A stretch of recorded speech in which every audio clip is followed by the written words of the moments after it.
aí, pessoal, tudo certo? Mais uma vez por aqui, Simão Marins substituindo o Leandro Vieira, mas não fiquem com saudades que o Leandro já tá de volta, tá? Enquanto eu tô por aqui, vamos aproveitando que eu também me divirto quando tô apresentando o Café com a DM. Pessoal, hoje eu vou receber por aqui o Bruno Capanema. O cara tem um currículo imenso, eu vou ter que ler aqui no papel porque é informação demais. E é um cara que, a turma já vinha recomendando bastante aqui a gente bater esse papo.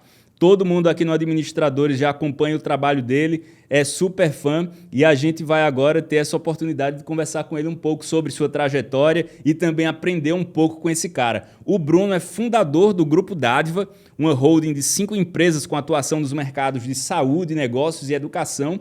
E o programa Olhos de Águia, que deu origem ao conglomerado, atingiu mais de 100 mil alunos e se tornou um infoproduto de referência em vendas e estratégia de crescimento tanto no Brasil quanto no exterior. Bruno também tem formação superior e mestrado na área de arquitetura e urbanismo e a gente vai conversar sobre isso, Bruno. Como é que você fez essa migração aí da arquitetura e urbanismo para a área de vendas? Estou curioso para saber. Inclusive foi professor na UNB, mas atualmente hoje ele se dedica aí aos negócios digitais e à expansão do Grupo Dádiva, em especial a Dádiva Business School, que a gente vai conversar um pouco também sobre esses negócios.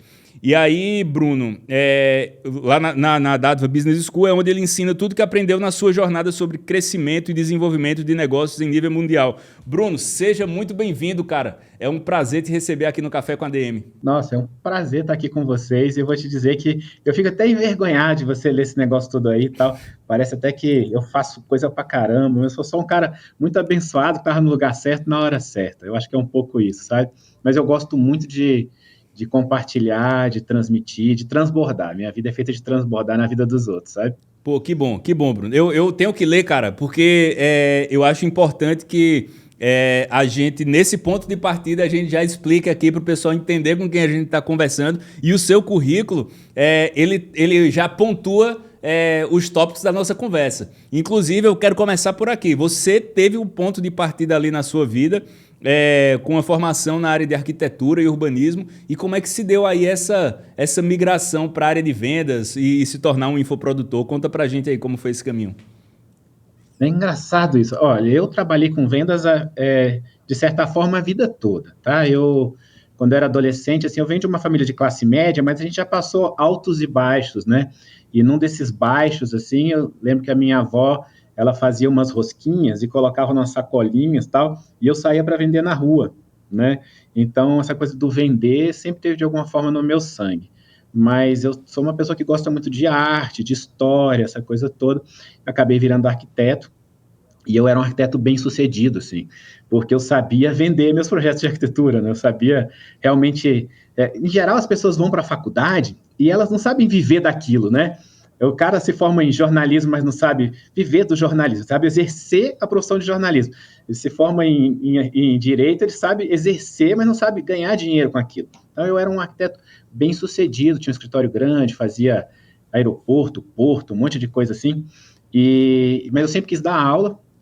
Dar aula não dá dinheiro, né? Todo mundo sabe disso, mas eu tinha muita vontade de dar aula. E eu fui professor universitário 10 anos. E eu via que os meus alunos tinham uma dor muito grande, que era, estou me formando, eu vou fazer o que agora? Como é que eu vou ganhar dinheiro? Como é que eu vou ter cliente? Essa coisa toda. E na época, eu conheci o marketing digital ali em 2012, mais ou menos, e eu achei interessante porque eu pensei, cara, eu posso ajudar esses alunos todos e outros arquitetos a viverem bem de arquitetura, e eu posso ter mais tempo para minha filha. Nem era uma questão de ter dinheiro com os cursos, as coisas todas. Então, naquela época, eu lancei um curso chamado Arquitetos de Sucesso. Eu ensinava exatamente isso, a gerenciar o próprio escritório, contratar, fazer marketing, essas coisas todas, né? E era um curso muito bem sucedido. Eu vendia muito Arquitetos de Sucesso. Na época ali, 2013 e tal, 14, era dos cursos mais vendidos no Brasil, assim, online, mas eu tirava leite de pedra, porque não tem nem 200 mil arquitetos no Brasil, né? É muito pouca gente e tal. Só que nesse ponto, eu já saí da universidade. Lembro que eu chorei muito o dia que eu fui pedir demissão, assim, eu gostava de dar aula, né? Mas não dava para fazer as duas coisas. Eu já tinha saído da universidade, eu já era um empresário digital, E aí foi quando eu casei com a minha atual esposa, com a Tatiana. A Tati já tinha um produto chamado Olhos de Águia, que ela é terapeuta, ela criou um método de melhora natural da visão, e ela já atendia várias pessoas, já era bem sucedido também. E eu me lembro quando a gente casou, o que eu fiz logo em seguida foi comprar a parte do ex-marido dela. E a gente virou sócio no Olhos de Águia, e eu deixei o Arquitetos de Sucesso de lado e tal. E aí você imagina o seguinte, todo mundo tem problema visual. Eu posso que aí ao seu redor deve ter vários que têm problema visual que estão ajudando na gravação agora. Então eu saí de um produto que eu tinha que tirar leite de pedra, porque não tinha nem 200 mil arquitetos no Brasil, para um produto de massa. E, então aquelas coisas que eu sabia fazer escalar e tudo, eu comecei a usar num produto de massa. E a gente começou a dobrar de tamanho ano a ano. Foram vários anos dobrando de tamanho, com essa coisa de internacionalizar, criar outros produtos e tal. E foi aí que começou o processo todo. Ô Bruno, agora dar aula não dá dinheiro para quem sofre daquele mesmo problema que você começou a falar lá no começo, porque hoje você dá aula, Sim. né? Não, é legal, foi bom você ter falado isso, né? Dar aula da forma Sim, sim. tradicional, numa universidade tradicional, ou numa escola, alguma coisa do gênero, né? Não, não dá. Mas eu era muito feliz, tá? Tanto que quando eu fui para o marketing digital, não era para ganhar mais dinheiro. Eu era feliz ali com aquele tanto de dinheiro. E era para ajudar as pessoas e para ter tempo para minha filha. Era isso que eu queria. Tá? Mas, claro, hoje eu dou aula e, assim, eu mato aquele meu desejo, aquela minha satisfação tal, dando aula de negócios hoje, Sim. né? É diferente. Cara, e acho que as coisas funcionam de uma forma muito melhor quando o ponto de partida é assim, quando você sai com um propósito e você sai ali com um objetivo que não é necessariamente financeiro, porque o resultado financeiro ele vem como consequência. Acho fantástico isso. Eu acho também, sabe? Eu acho que, eu costumo dizer que a gente é muito feliz porque a gente ganha bem fazendo bem. Porque a gente tem uma empresa muito bem sucedida, mas você imagina, olha, quem é por exemplo, na parte de health, né? Que a gente tem ali Dádiva Health, Dádiva Business e tal. A parte de health, quem é o cara que vem, assim? Normalmente é uma pessoa de mais idade, que já não enxergava direito mais, tinha algum problema sério de visão, perdeu a autonomia, a individualidade, deixou de fazer várias coisas na vida. Então, quando essa pessoa vem e ela volta a enxergar melhor, putz, é tanta coisa. A pessoa começa a dirigir sozinha de novo, ou costurar, ou, enfim, tanta coisa. Então, é muito propósito, né? E eu vou te falar, eu era muito feliz no backstage, fazendo a parte do Dádiva Health crescer. Mas eu tinha aquele desejozinho lá no fundo de voltar da aula, de ensinar de alguma forma e tal. E eu comecei a perceber que as pessoas queriam saber muito como era o nosso modelo de negócio. Porque a gente nunca teve uma coisa assim, eu faço um lançamento, eu faço um evergreen, um perpétuo, sei lá, essas estratégias todas que tem no marketing digital, que a gente até usa, mas eu sempre entendi como um negócio, né? Eu sempre falei, eu sou um empresário digital, eu tenho marca de suplemento, eu tenho um ecossistema todo. As pessoas queriam entender como isso funcionava, né?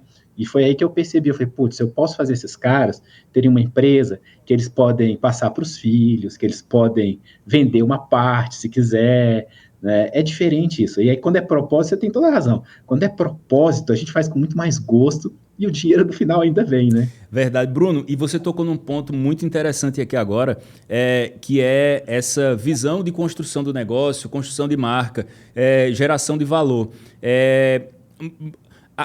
Assim como você, aqui a gente também é uma escola, a gente tem produtos de educação e a gente usa todas essas estratégias que estão no mercado de lançamento, de produtos digitais. Mas a gente usa isso como ferramenta. E por trás disso tem uma construção de marca, tem uma história. O Administradores existe já há mais de 20 anos e a gente tem muito zelo com isso. E às vezes eu olho para o mercado e vejo pouco cuidado com isso. Às vezes eu vejo produtores, infoprodutores principalmente, se preocupando ali com o resultado, com a venda, vamos fazer um lançamento. Pô, daqui a 5 anos talvez ninguém lembre quem é aquele cara porque ele esqueceu de construir a marca, ele esqueceu de construir uma reputação e todo o conjunto de outras coisas que eu acho que dão a base para uma empresa ser durável.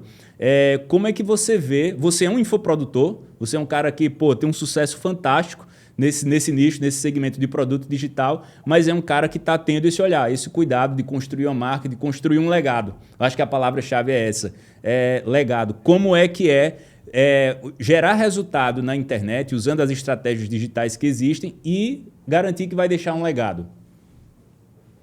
Olha, eu tenho muito conhecido que já quebrou no meio do caminho nesses 10 anos, tá? Muito, muito, assim, é uma pena. Produtos bonitos, projetos bonitos, tal, mas pessoas que não pensavam em modelo de negócio. E eu me lembro ali em 2014, 15, eu sempre queria conversar sobre modelo de negócios e parecia que eu estava pregando no deserto, porque os lançamentos, por exemplo, eram estratégias que davam certo demais, né? Escalavam muito e tudo. Quando eu ia falar que a pessoa tinha que criar um ecossistema, um modelo de negócio, parecia que eu estava falando assim, é uma coisa que dá muito trabalho e não precisa ser feita. Mas eu acho assim, o cara estava trocando o longo prazo pelo curto prazo, não estava enxergando isso. A gente sempre teve esse cuidado, tanto eu quanto Tati, minha esposa, que era a gente não depender da minha imagem ou da imagem dela, porque podia acontecer alguma coisa com qualquer um dos dois a qualquer momento, né? Mas se utilizar dessa imagem para criar ativos. Então, é como se você fosse botar um satélite ao redor da Terra e a autoridade de um influencer, de um infoprodutor, tal, é um foguete. E aquele foguete vai te levar e aí você vai soltar os satélites lá em cima, né? Então, criar o negócio é um pouco isso. A nossa marca de suplementação, por exemplo, a gente tem uma marca hoje muito bem sucedida no mercado, que tem colágeno, tem suplemento para visão, para memória, uma série de coisas. Ela não usa nem a minha imagem, nem a imagem da Tati. A gente usou para alavancar, mas ela anda com as próprias pernas, né? Então, é uma construção de negócio. E eu vejo que a maior parte das pessoas nesse mercado ainda está engatinhando muito com isso, não só com o ecossistema, mas a pessoa não pensa em. Até interessante que a gente está falando aqui do portal de administradores, a pessoa não pensa em ter um nível de gerência bem formado, ou às vezes os sistemas e processos bem definidos, coisas que não são sexy, mas são importantes e relevantes para levar a empresa adiante, né? Verdade, verdade. Bruno, você mencionou a sua empresa de suplemento. Qual a sua marca? Quais são as marcas? Fala um pouco aqui pra gente aqui, Bruno. Quais são as marcas que compõem o ecossistema de vocês hoje? Legal. Bom, a gente tem uma empresa chamada Natural Body, que é a empresa de suplementação e tudo. Tá? Ela vende Brasil, América Latina, Estados Unidos, né?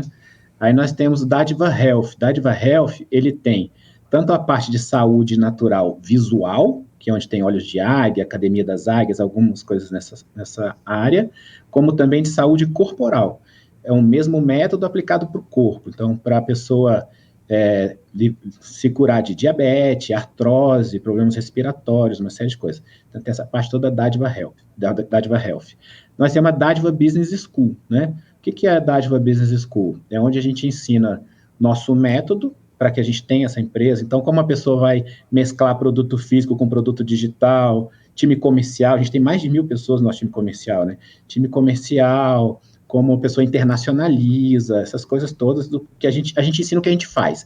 Eu não gosto de ensinar uma coisa que eu ouvi dizer ou li num livro legal, tá? Isso, para mim, é muito relevante. E nós temos uma empresa que se chama Heaven, que ela é, assim, vocês vão entender bem onde é que ela se encaixa. Ela é concorrente do Hotmart, tá? Então, nós somos o único concorrente internacional do Hotmart, na América Latina e tudo. No Brasil, se chama Green, e fora do Brasil se chama Heaven. Será que eu esqueci alguma coisa? Tanta coisa. Bom, é isso. Tranquilo, tranquilo. Eu te perguntei porque é importante a gente olhar para esse ecossistema para entender como esse histórico de vocês aí se relaciona. E aí, cara, você já tocou no ponto aqui que era um dos temas que eu tinha separado para a gente começar, que é, vamos falar agora de vendas e de comercial. Você falou que vocês têm mais de 1.000 pessoas no time comercial de vocês, cara. Como é que é organizado esse ecossistema? Quem são esses vendedores? São vendedores todos internos, uma equipe própria? Vocês trabalham com representante? Como é que funciona isso? Explica pra gente aí. É complexo, eu vou tentar simplificar, tá bom? Eu enxergo times de venda da mesma forma como eu enxergo estratégias digitais. Então, como você vê, sei lá, uma empresa digital que tem lançamento, que tem evergreen, né, perpétuo, ou que tem lançamento meteórico, que é um tipo de lançamento diferente. Então, são estratégias diferentes de abordagens diferentes. Então, eu tenho times de vendas diferentes também, tá? Então, eu tenho um time de vendas que ele é exclusivo para a área de saúde. Então, ele vende todas as coisas relacionadas à saúde visual. Tá? Eu tenho um time de vendas que ele também é da área de saúde, mas ele gera as próprias leads. Então, a pessoa gera as próprias vendas e toda vez que ela gera uma venda, ela pede referido, pede indicação, né? 20 indicações, 30 indicações, ele anda com as próprias pernas. O primeiro time, que a gente tem uns nomes engraçados aqui, tá? Um chama Pretor, o outro chama Marshalls. O Marshalls é o time que anda com as próprias pernas. O Pretor é um time para onde a gente passa as leads de um lançamento. Então, a gente às vezes gera 300 mil, até 600 mil leads, a gente já gerou num ciclo assim, né? De lançamento. Então, você converte 1%, 2%, tal. Então, essas pessoas recebem essas leads todas e ligam um a um, e dobram, triplicam a conversão, né? Porque estão vendendo um a um, é como se o cara tivesse um vídeo de venda específico para cada pessoa que está ali. Esses dois times são os times de saúde. Eu tenho um time de high ticket que vende as coisas da Dádiva Business School, né? Então, esse é um time mais consultivo, ele leva mais tempo para fazer uma venda, não é tão imediato, às vezes ele tem que atender a mesma pessoa várias vezes, porque é um ticket que é 30, 50, às vezes 150 mil, às vezes até mais, dependendo do tipo de serviço que ele está comprando. E eu tenho um time que a gente chama de Growth Care. O que é o Growth Care? Ele é um time que ele cuida e cresce ao mesmo tempo. Como assim?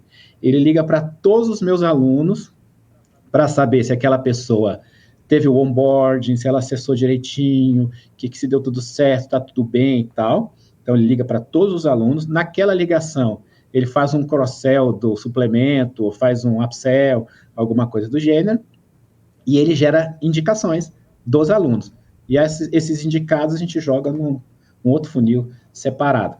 Isso, a gente tem outros times sendo montados, mas você percebe que cada um deles tem uma estratégia diferente, assim, né? O único time presencial aqui na sede da empresa é o Growth Care, porque esse cara ele tem que lidar com BO, né? Então, ele ligou para a pessoa, teve um problema de suporte, ele corre ali na pessoa de suporte, ou corre na pessoa do especialista, fala, ninguém atendeu eles e tal, esse cara precisa estar mais aqui conosco, né? Os outros times são home office. Cara, legal você ter falado sobre essa estrutura, porque não existe método pronto para nada, né? Eu acho que cada organização ela vai construir as coisas como elas funcionam para você. Eu já ouvi muito gestor falar que o vendedor ele tem só que vender, ele não tem que se preocupar com outra coisa. E vejo também se aplicar com muito sucesso o vendedor, que ele é também uma espécie de sucesso dentro da empresa, porque ele é o cara que vai continuar vendendo ali e dar resultado, das duas maneiras. Acho que tudo depende muito ali da cultura e de como a empresa se organiza, não é verdade? Depende de cada coisa mesmo, você tem toda a razão. A única coisa que eles têm em comum é a maneira como a gente gere eles, tá? Que aí é um método, não foi a gente que desenvolveu, tá? Existem outras empresas no mercado que fazem isso, acho que talvez a gente faça isso bem feito demais, mas outras pessoas... Então, são as rotinas, né? Dividir as metas por semana, a semana começa na quarta-feira, porque por uma série de motivos. Então, a semana começa na quarta, todos os dias tem reunião de manhã para poder estimular essas pessoas, porque um vendedor escuta muito não. Então, a pessoa tem que ter uma mente muito blindada, né? Então, estimulá-los. A gente também estimula muito que quem está performando bem possa ensinar os demais novas coisas que eles desenvolveram, né? Então, a nossa competição entre o time não é tanto igual em outros times de venda, tem por aí em outras empresas. Na verdade, a gente reconhece aquela pessoa que ensina os outros. E aí acaba, por exemplo, para o Olhos de Águia, eu tenho uns 8 jeitos diferentes de vender. Quando chega um vendedor, eu falo, antes de você desenvolver o teu, você vai usar um desses aqui. Então, essas rotinas, elas se repetem, independentemente se é high ticket, se é saúde, se é os caras que geram a própria lead e tal, isso a gente faz sempre. O Bruno, um outro ponto aqui é que você tem produtos bem específicos, né? Então, o cara que vai vender um produto da área de saúde, ele precisa entender daquele assunto. O cara que vai vender o high ticket, ele vai falar com um extrato de público que ele é muito diferente do cara que vai comprar o seu ticket menor. Como é que vocês preparam esses vendedores, essas equipes comerciais e também como vocês selecionam? Porque eu acho que isso é um ponto importante, né? Quais são os critérios que você leva em conta para selecionar e depois para desenvolver esses profissionais? Tá, o que acontece muito aqui, e isso eu acho que é um jeito legal que talvez quem está assistindo a gente possa replicar. Eu não tenho aquela coisa de passar um tempão no processo seletivo do vendedor e aí colocar o vendedor para vender para ver se ele deu certo ou não, tá? o que eu faço, na verdade, é uma inversão. Eu faço um processo, que era quase um lançamento, então faço um processo em que eu trago muita lead para poder assistir a gente falando sobre o time de vendas.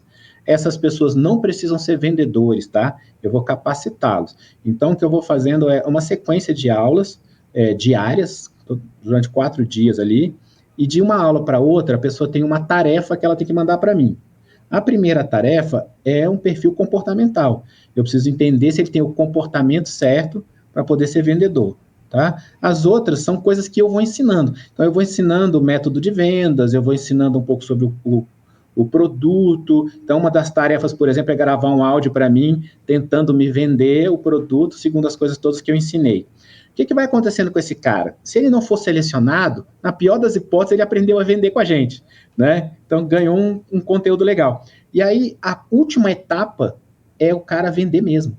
Então, eu coloco eles para vender, eles já têm direito àquela comissão, obviamente, que eu não vou fazer o cara trabalhar de graça para mim, né? Seria antiético, contra todos os meus princípios, mas ele vai vender e ele tem uma meta a cumprir. Se ele bater aquela meta ali durante 3 semanas, 4 semanas, a gente sempre estipula, dependendo do time, aí ele faz parte do nosso time, entendeu? Então ele passou por todo um treinamento já vendendo e tal, e eu normalmente coloco várias pessoas para dentro ao mesmo tempo, porque quem tem um não tem nenhum, né? Sim. Então a gente coloca várias pessoas para poder já ir fazendo esse processo. E aí eu vou ensinando cada um deles segundo os produtos que a gente tem. Agora, lá atrás, quando eu faço o perfil comportamental, eu já sei se a pessoa é boa para o high ticket, se é boa para o outro e tal, começa a fazer essa divisão. Legal. E é interessante entender também, Bruno, como é que essa sua esteira de produtos, os produtos que compõem essa esteira, como eles se comunicam, né? Porque acho que o grande sucesso, não vou dizer segredo, porque isso tá óbvio, é o que todo mundo precisa saber. Mas eu acho que o elemento-chave aí para ter sucesso, principalmente no digital, é ter essa esteira que você continue vendendo. Pô, eu acho que o mais difícil é você encontrar o cara que quer comprar. Quando você encontra o cara que quer comprar, você tem que dar um jeito de continuar vendendo para ele. E aí eu queria que você falasse um pouco sobre isso. Como você monta sua esteira de produtos pensando nesse aspecto, para continuar vendendo para o cara que comprou. Legal, boa pergunta. O que a gente faz aqui? Eu não chamo mais de lançamento, por exemplo, tá? Você vai entender por quê. Eu falo que a gente tem ciclos. O que são os ciclos? Eu passo ali 4, 5 semanas fazendo abordagens diferentes de venda com aquele lead que entrou no nosso WhatsApp, ou no nosso e-mail, seja lá o que for, né? E o que são esses ciclos? Cada etapa desse ciclo. Eu começo tentando vender pelo produto mais caro, tá? Aí eu passo uma semana, abro o meu carrinho ali com aquele produto mais caro e tal. Na semana seguinte eu faço uma ação de venda, gerar um meteórico, alguma coisa, com um downsell daquilo ali. O cara comprou aquele downsell, eu ofereço mais caro de volta. 6% fazem esse caminho de volta, tá? Aí, na outra semana, então eu vou fazendo downsells sucessivos, até que em determinado momento eu faço uma venda mais forte dos suplementos, que até quem comprou primeiro compra os suplementos, então dá um boom alto, assim, dos suplementos que a gente vende ali. Mas o que acontece ali? Primeiro, eu tô tirando leite de pedra, estou fazendo o cara passar por todo um processo para poder vender bem para ele, né? Porque o cara às vezes quer um produto de 3 mil, outro quer o de 2 mil, outro, e eu sempre levo ele pro upsell daquela coisa que ele não tinha comprado antes, e normalmente o cara compra, tá? O meu time de vendas funciona em paralelo com isso daí. Então, o meu time de venda vende todos os dias, o ano inteiro, e eles estão liberados para vender qualquer um desses produtos, né? Agora, como é que eu crio essa escala do produto mais caro para o produto mais barato e tal? É uma coisa muito simples, tá? Que todo mundo consegue fazer, que é o seguinte, graus de autonomia. Porque às vezes a pessoa, eu estou lá na Dádiva Business School, eu estou falando para o cara ter isso tudo, e a pessoa fala, mas eu tenho um conhecimento só, eu só sei fazer as pessoas emagrecerem, por exemplo. Aí eu falo, não, tá tudo bem, cara, mas olha só, se você tiver um conhecimento só, que seja fazer as pessoas dirigirem, você pode ter um e-book que ensina a dirigir, você pode ter um vídeo que ensina a dirigir, um curso com comunidade, você pode ensinar 1 a 1 igual na autoescola, e você pode dirigir para o cara. E cada um desses é grau de autonomia. Quanto mais autônomo é o teu cliente, mais barato você vai cobrar. Então, o cara que é muito autônomo pode melhorar a visão dele comprando um e-book, Mas o cara que não é nada autônomo e precisa de ajuda, ele vai contratar um atendimento 1 a 1. Então, só aí já tem toda uma esteira de produtos que você pode criar dentro de um mesmo conhecimento. O cara que entrou no mais barato, ele vai sentir essa necessidade. A gente vai falando com ele, olha, eu sou uma pessoa de ir para academia, mas eu gosto de personal. O personal vai te ajudar, você pode... Então, a gente vai trabalhando um pouco em cima dessas coisas. E aí, quando é que a gente criou o ecossistema?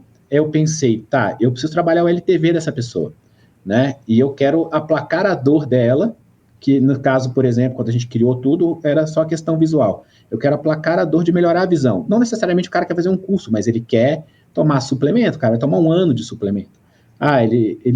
Mas essa mesma pessoa, na nossa empresa de suplemento, é uma senhora em geral, ela vai tomar colágeno para melhorar a pele dela.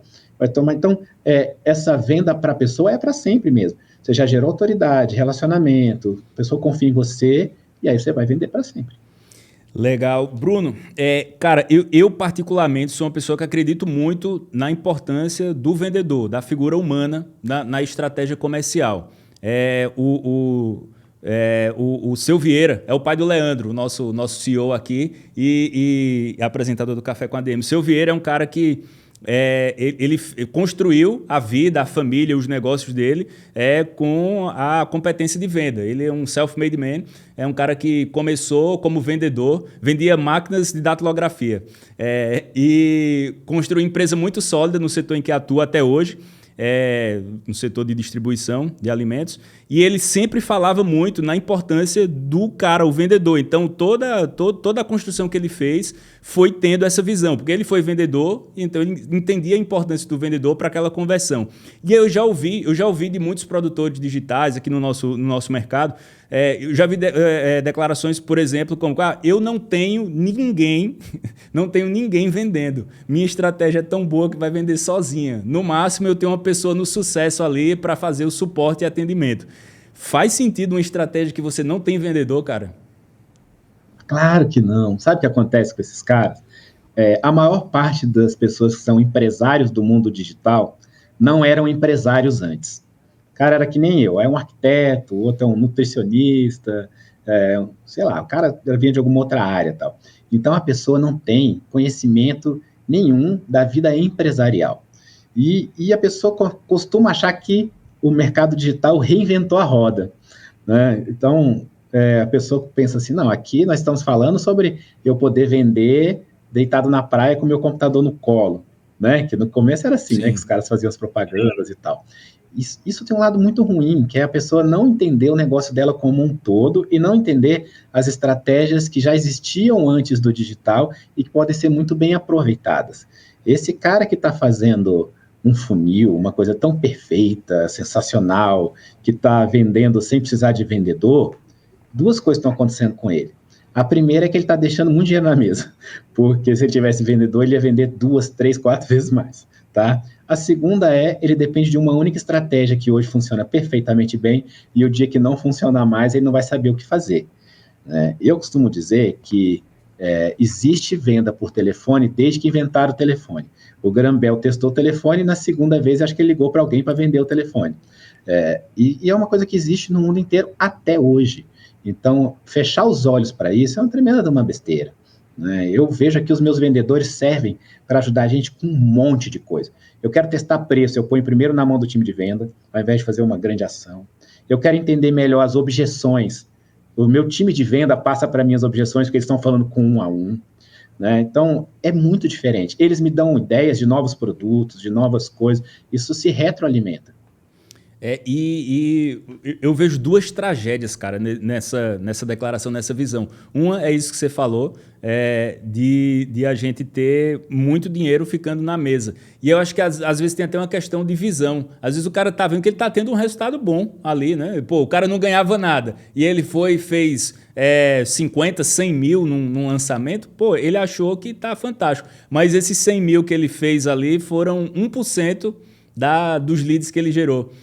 E o time de vendas vai ali fazer muito mais, vai fazer uma conversão muito maior.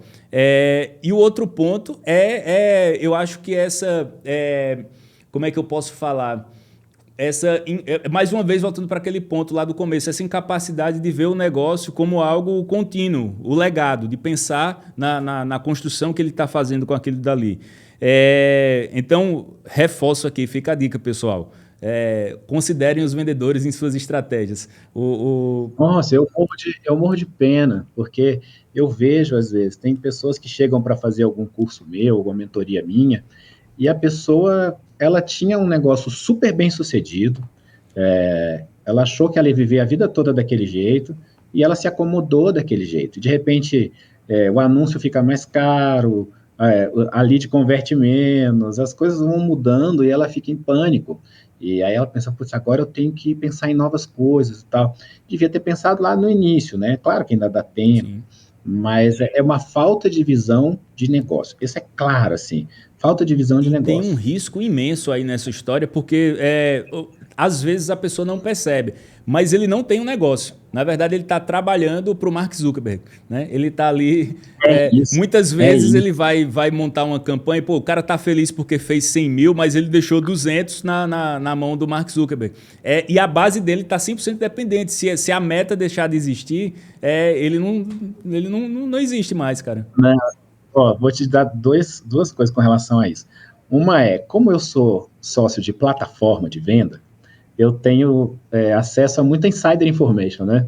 Então, sem citar nome de ninguém, sem colocar ninguém na roda e tal, eu sei que tem muita gente que, para poder vender, sei lá, 10 milhões, gasta 9, né? Ou então que a pessoa quer dizer para o mercado que ela é muito bem sucedida e ela infla os números de uma maneira absurda. Né? Então, você não pode acreditar em tudo que você vê, no começo de conversa, né?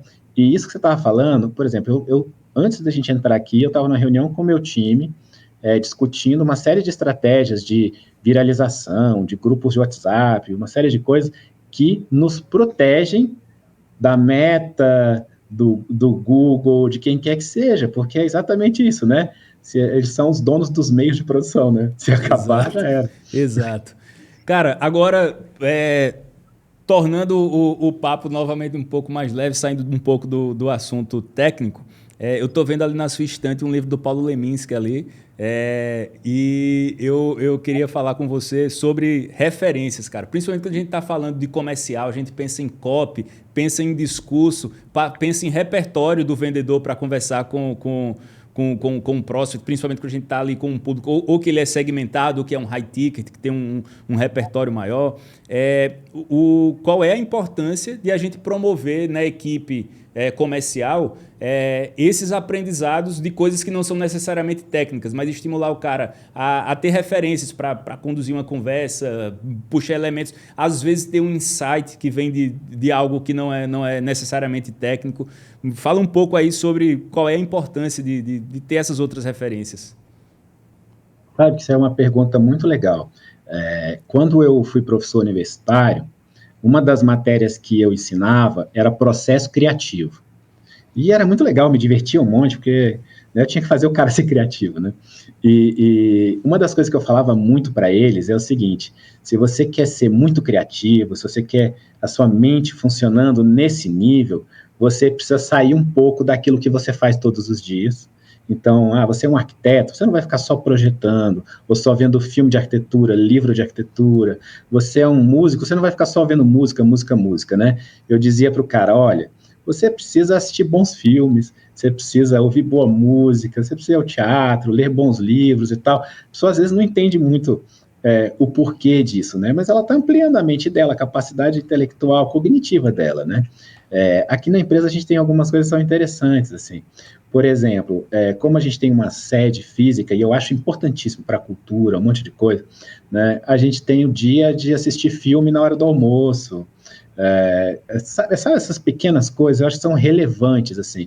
E não, eu não estou falando só de cultura, não, tá? Por exemplo, toda semana tem umas 15, 20 pessoas aqui da empresa que vão jogar futebol na quadra aqui do lado. Né? O cara está indo fazer uma outra coisa, botando a cabeça dele em outro lugar e tal. Eu costumo fazer aqui na empresa uma coisa chamada Dádiva Day. O que é esse dia especial aí? É um dia em que a gente junta a empresa inteira para discutir um assunto específico da empresa que não necessariamente tem a ver com a pessoa daquela área. Então, tá lá o cara do... Eu vou discutir, por exemplo, CS, formas a gente melhorar CS ou novas estratégias. O cara do comercial tá lá dando uma ideia, a outra pessoa tá falando uma outra coisa e tal. A gente cria um conhecimento coletivo muito mais interessante com relação a isso, né?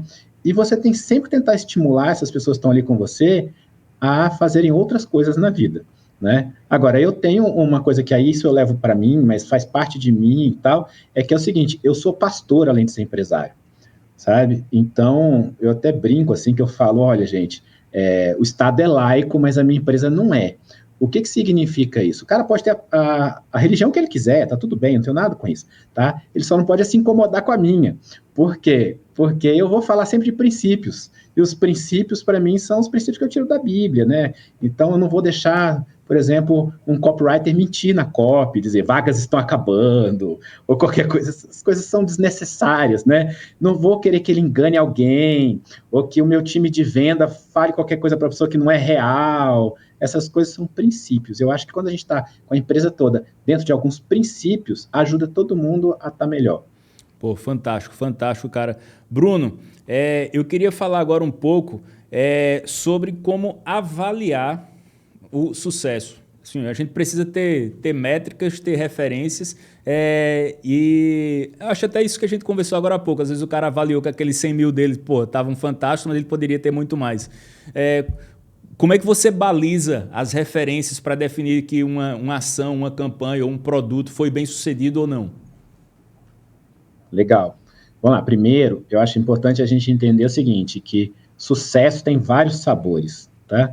Então, sucesso para uma pessoa é tempo, para outra pessoa poder viajar o mundo, para outra pessoa é impactar mais vidas, né? E por que eu estou dizendo isso? Porque isso vai te ajudar a criar balizadores reais para sucesso daquilo que você quer na tua empresa.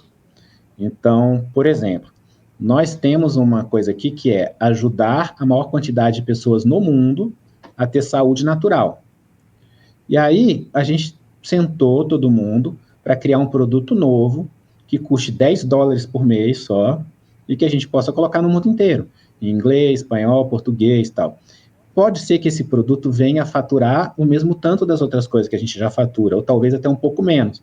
Mas a minha métrica de sucesso para ele é impactar mais pessoas, tá? Então, isso eu acho que é um primeiro balizador, porque se você não souber qual é o sabor que tem o sucesso para você, você não vai entender bem.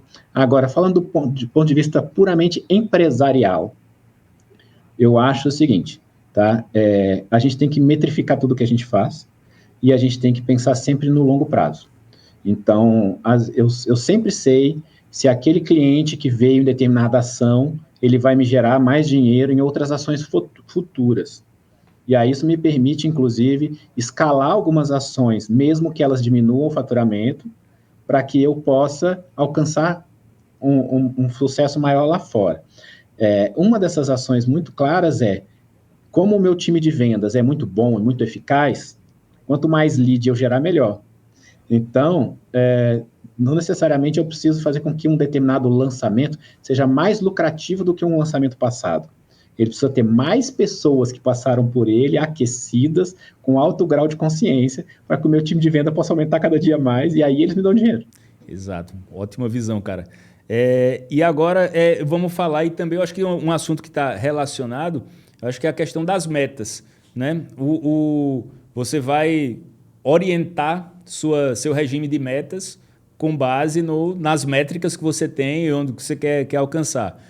Então, às vezes o que a gente vê em muitas situações são metas irreais que ninguém nunca bate e a equipe fica frustrada e acaba saindo da empresa, ou metas que são muito baixas e porque você não tem uma referência ali.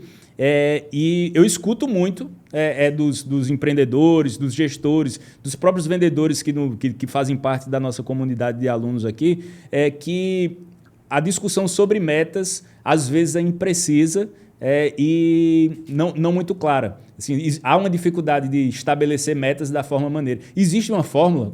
Como é que se faz meta do jeito certo? Essa é difícil de falar, né? Bom, a gente faz gestão aqui por uma variação do OKR, tá?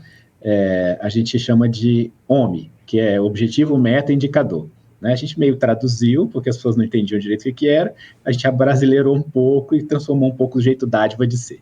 Mas o que a gente faz em geral, né? A gente define quais são as metas para o ano, baseado naquilo que a gente, depois de 10 anos no mercado, a gente já consegue um pouco saber, calibrar se é irreal ou não, né?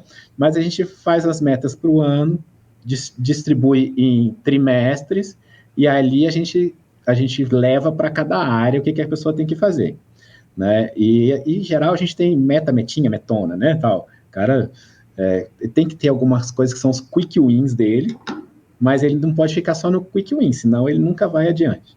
Né? Então, eu acho sempre legal a gente ir calibrando isso. Se eu começo a perceber que a meta está sendo batida com muita facilidade, aí eu faço igual a Dilma, dobro a meta, sabe? Eu acho que a gente vai e trabalha isso. Mas o fato é, aquela meta da empresa geral, quando ela se distribui em pequenas metas de cada área, fica muito mais claro, né? As pessoas sabem, olha, um objetivo aqui da empresa é aumentar a visibilidade da Dádiva Business School em X%, tem que fazer tal e tal coisa. Eu acho que essa clareza é muito boa para as pessoas.